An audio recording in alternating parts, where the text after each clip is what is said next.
Welcome back. Let's discuss some more earnings. Vascon Engineering reported its numbers a couple of days ago, and it was quite strong. The revenue was up 50%. The margins expanded to 15%. But let's try and understand the outlook as well. We have with us Siddharth Vasudevan, the MD at Vascon Engineers, joining us on the show now. Siddharth, hi. Thank you so much for making time and speaking with us. Well, is this kind of run rate really sustainable? 50% revenue growth, margins at 15%? Hi, good afternoon. Thank you for having me. Yes, so this year has been exciting, and like you can see, all our revenue has come from operations. We have had no one-off sale during the year. In the past, we have been growing at 30% before COVID, so it's definitely sustainable going forward as well.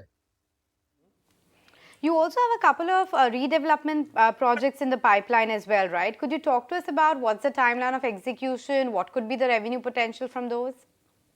Sure. So we just signed one in Santa Cruz in Mumbai, and that has a top line revenue of approximately 220 crores, and it is to be completed in 2 years.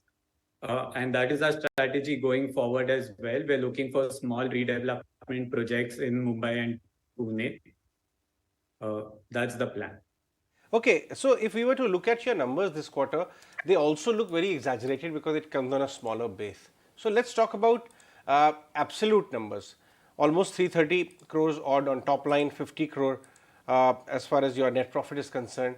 If we take 2-year picture from here on, both on the real estate as well as on the EPC side, what kind of numbers have you set for yourself as targets? Yes, so we're in a growth phase right now, and in the past we had already touched 1,000 crore as our top line. So we have the staff, we have the infrastructure to do EPC of 1,000 crores without adding much cost going forward. So we don't see that as a challenge on the EPC front. On the real estate front, we've always been an asset-light model. We've been playing the joint venture game. We are one of the first companies to have started it. So in that, we only require initial investments to get the game, to get the ball rolling. So we don't see so much of challenge going forward. The numbers, like you said, they have been good this year, and we're very confident that they will continue growing this way. Siddharth, you talked about how there's no one-off in the quarter or the year gone by, but the street is expecting there could be some non-core sale asset which might happen in the coming year. Could you talk to us about, is there something in the pipeline? What kind of value are you seeking? So in the past, also we had some sale of non-core assets, but not, like I said, not in the previous year. In the future,